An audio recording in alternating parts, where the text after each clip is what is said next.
अस्सलाम वालेकुम। ट्रिग्नोमेट्री के सीरीज हमने शुरू किया था, आज इसका दूसरा वीडियो है।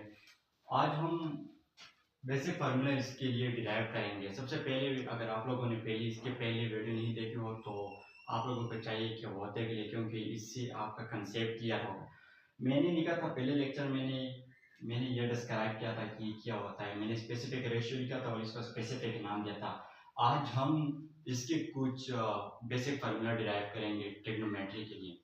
इसमें जो बेसिक फार्मूले है वो हमारे पास 3 है। अगर इस राइट एंगल ट्राइंगल के लिए मैं एक थ्योरम लिख दूं तो वो हमारे पास बराबर होता है। अगर मैं उसे pythagoras थ्योरम के मुताबिक लिख दूं, pythagoras थ्योरम का स्टेटमेंट कुछ इस तरह होता है कि हमारे पास हाइपोटेन्यूज स्क्वायर वो बराबर होता है perpendicular square plus base square.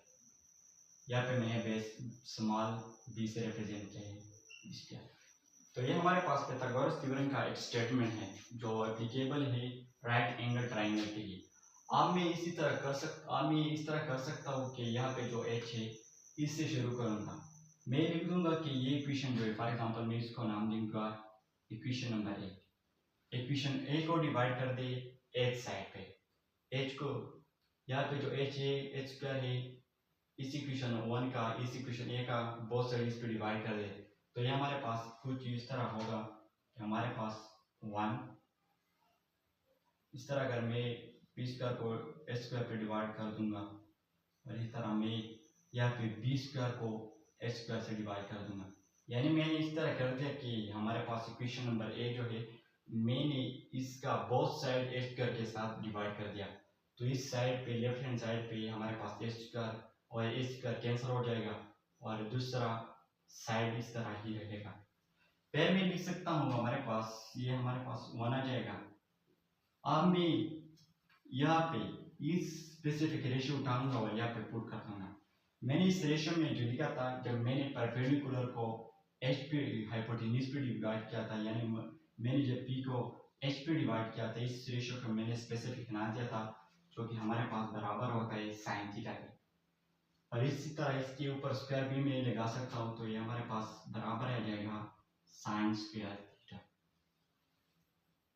इसी तरह प्लस में लिख दूंगा इस फार्मूले में जब मैंने b को डिवाइड किया था h पे, यानी मैंने जब बेस को डिवाइड किया था हाइपोटेन्यूज पे, तो यहाँ पे एक स्पेसिफिक रेशियो है जो मैंने इसको नाम दिया था cos थीटा। और इस तरह इसके ऊपर स्क्वायर भी बन सकता है तो ये हमारे पास आ जाएगा cos स्क्वायर थीटा। तो ट्रिग्नोमेट्री का एक बेसिक फार्मूला डिराइव हुआ कि हमारे पास sine square theta plus cos square theta is equal to 1। इसी तरह अगर मैं इक्वेशन ए को अगेन p स्क्वायर के साथ डिवाइड कर दूं, p स्क्वायर के साथ बोथ साइड, तो ये हमारे पास आ जाएगा h square divide bye p square. इस तरह हमारे पास p स्क्वायर कैंसिल हो जाएगा तो इसके बजाय मैं लिख सकता हूँ 1। इसी तरह प्लस अगर मैं लिख दूं b square divide bye p square, तो आप देख लीजिए इससे फिर मैं एक स्पेसिफिक रेशियो लूंगा और यहाँ पे पुट कर दूंगा। इस रेशियो में जब मैंने h को डिवाइड किया था p पे, यानी जब मैंने हाइपोटेन्यूज को डिवाइड किया था परपेंडिकुलर पे, तो इससे जो स्पेसिफिक रेशियो बन गया था तो वो हमारे पास बराबर था कोसेकन थीटा के। यानी कोसेकन थीटा में मैंने हाइपोटेन्यूज को डिवाइड किया था परपेंडिकुलर के साथ, और इसी तरह इसके ऊपर स्क्वायर भी है और मैं इसके ऊपर स्क्वायर भी लिख दूंगा तो ये हमारे पास आ जाएगा cosec square theta is equal to 1 plus. और इसी तरह मैंने जब b को डिवाइड किया था p पे, इस रेशियो को मैंने नाम दिया था कोटेंजेंट थीटा। यानी मैंने जब बेस को डिवाइड किया था परपेंडिकुलर के साथ तो इससे जो एक स्पेसिफिक रेशियो बन चुका था तो वो हमारे पास था कोटेंजेंट थीटा। और इसी तरह इसके ऊपर स्क्वायर भी मैं लिख दूंगा कोटेंजेंट स्क्वायर थीटा। तो ये हमारे पास ट्रिग्नोमेट्री का सेकंड फार्मूला प्रूफ हुआ जो हमारे पास एक बेसिक फार्मूला है। इस तरह अगर इक्वेशन ए को मैं अगेन डिवाइड कर दूं b स्क्वायर के साथ तो वो हमारे पास इक्वेशन बन जाएगा। तो हमारे पास लेफ्ट हैंड साइड बराबर होगा x square divide by b square is equal to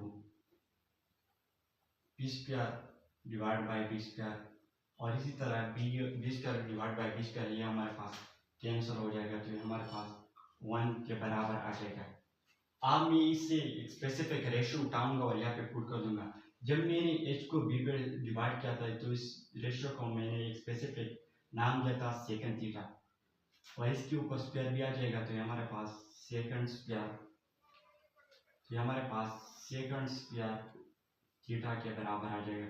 इस तरह जब मैंने परपेंडिकुलर को डिवाइड किया था बेस पे, यानी जब मैंने p को डिवाइड किया था d पे, तो यहाँ पे मैंने एक स्पेसिफिक नाम दिया था।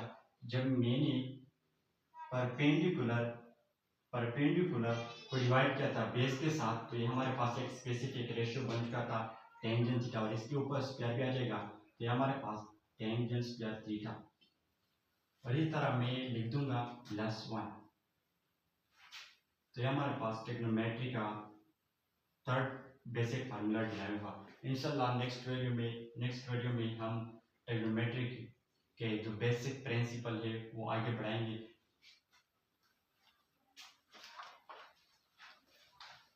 Anak terbakar no sih,